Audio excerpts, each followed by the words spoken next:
2 ದಿನದಲ್ಲಿ ಬಿದ್ದಂಥ ಮಳೆ, ಅಸ್ತೆ ಮಳೆ ಏನು ಬಿತ್ತು, ಇಡೀ ನಾಡಿನಾದ್ಯಂತ ಏನು ಅವಾಂತರ ಸೃಷ್ಟಿ ಮಾಡಿದೆ ಅಂತ ನಮಗೆಲ್ಲ ಗೊತ್ತೇ ಇದೆ. ಅದರಲ್ಲೂ ಚಿತ್ರದುರ್ಗ ಜಿಲ್ಲೆ, ಬರಗಾಲದ ಜಿಲ್ಲೆಯಲ್ಲಿ ಏನೇನಾಯಿತು ಅಂತಲೂ ಸಹ ಗೊತ್ತಿದೆ.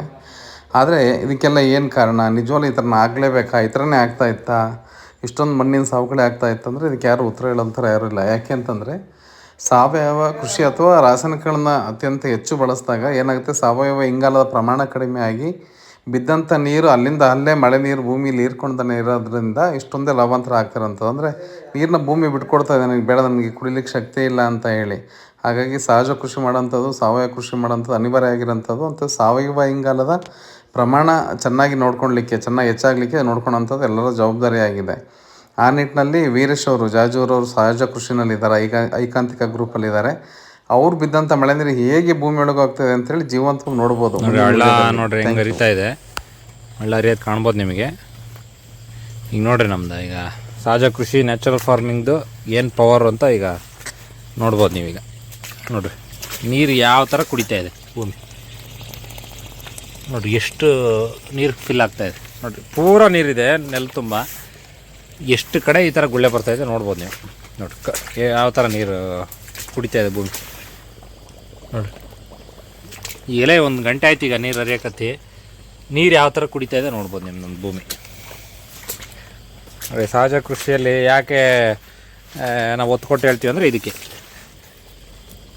ನೋಡಿರಿ ನೀರು ಹೆಂಗೆ ಕುಡಿತಾ ಇದೆ ಭೂಮಿ. ನೋಡಿರಿ ಯಾವ ಥರ ಗುಳ್ಳೆ ಬರ್ತಾಯಿದೆ. ಒಳಗೆ ಇರೋ ಗಾಳಿ ಎಲ್ಲ ಹೊರಗಡೆ ಬಂದು ನೀರು ಒಳಗಡೆ ಫಿಲ್ ಆಗ್ತಾ ಇರೋದು, ಅದು ಗುಳ್ಳೆ ಬರ್ತಾ ಇರೋದು ಕಾಣ್ಬೋದು ನೀವು. ನೋಡಿ ಎಷ್ಟು ಕಡೆ ಆ ಥರ ಗುಳ್ಳೆ ಬರ್ತಾಯಿದೆ. ಈಗಲೇ 1 ಗಂಟೆ ಆಯ್ತು ಈಗ ಹರಿಯಕತ್ತಿದೆ ಹಳ್ಳ. ಹೆಚ್ಚು ಕಡಿಮೆ 1 ಗಂಟೆಯಿಂದ ನೀರು ಕುಡಿತಾನೇ ಇದೆ ಭೂಮಿ. ಇನ್ನೂ ಈ ನಮ್ಮಲ್ಲಿ ಈಗ ನೀರು ಹಳ್ಳ ಒಳಗೆ ಬರ್ತಾಯಿದೆ ಅಷ್ಟೇ, ನೀರು ಹೊರಗಡೆ ಹೋಗ್ತಾಯಿಲ್ಲ. ಅಂದರೆ ಅಷ್ಟು ನೀರು ಕುಡಿತಾ ಇದೆ ಭೂಮಿ. ನೋಡ್ಬೋದು ನೀವು ಎಲ್ಲ ಕಡೆ ಇಡೀ ತೋಟನೇ ಈ ಥರ ಗುಳ್ಳೆ ಬರ್ತಾಯಿದ್ದಾವೆ ಭೂಮಿಯಿಂದ. ನೋಡಿರಿ ಯಾವ ಥರ ನೀರು ಕುಡಿತಾ ಇದೆ. ಒಂದು ಜಾಗದಲ್ಲಲ್ಲ, ಈ ಎಲ್ಲಿ ನೋಡಿದರೂ ಆ ಥರ ಗುಳ್ಳೆ ಬರ್ತಾಯಿದೆ. ಅದು ನಮ್ಮ ಮಳೆ ನೀರು ಅಷ್ಟೇ ಅಲ್ಲ, ಇದು ನಮ್ಮದು ಹೊರಗಡೆಯಿಂದ ಬಂದಿರೋ ನೀರಿದು, ಹಳ್ಳದ ನೀರು. ನಮ್ಮ ತೋಟದ ನೀರು ಇನ್ನೇನು ಬಿಡ್ರಿ, ಅದು ನೀರು ನಿಲ್ಲಕ್ಕೆ ಅವಕಾಶನೇ ಇಲ್ಲ. ಹಳ್ಳ ಹೊರಗಡೆಯಿಂದ ಬರ್ತಾ ಇರೋದ್ರಿಂದ ಇಷ್ಟು ನೀರು ಕಾಣಿಸ್ತಾ ಇದೆ. ನೀರಷ್ಟು ಕಂಡ್ರೂ ನೋಡ್ಬೋದು ನೀವು ಎಷ್ಟು ನೀರು ಕುಡಿತಾ ಇದೆ ಭೂಮಿ ಅಂತ. ನೋಡಿರಿ ಎಲ್ಲ ಗುಳ್ಳೆಗಳು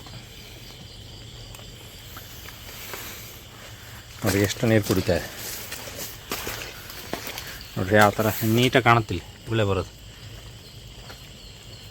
ನೋಡಿ ಘಟ ಘಟ ಘಟ ಘಟ ಹೆಂಗೆ ಭೂಮಿ ಬಾಯಾರಿಕೆ ಆಗಿದೆಯೋ ಆ ಥರ ಕುಡಿತಾ ಇದೆ ನೀರು. ಇದರಿಂದ ಅಂತರ್ಜಲ ಮಟ್ಟ ಸುಲಭವಾಗಿ ಏರುತ್ತೆ. ಬೋರಲ್ಲಿ ಸುಲಭವಾಗಿ ನೀರು ಸಿಗೋಕ್ಕೆ ಅವಕಾಶ. ನೋಡೋಣ ನಮ್ಮದು ಬೋರ್ವೆಲ್ ಎಷ್ಟು ಮಟ್ಟಕ್ಕೆ ನೀರು ಬರುತ್ತೆ ಅನ್ನೋದು ಮುಂದೆ ನೋಡೋಣ.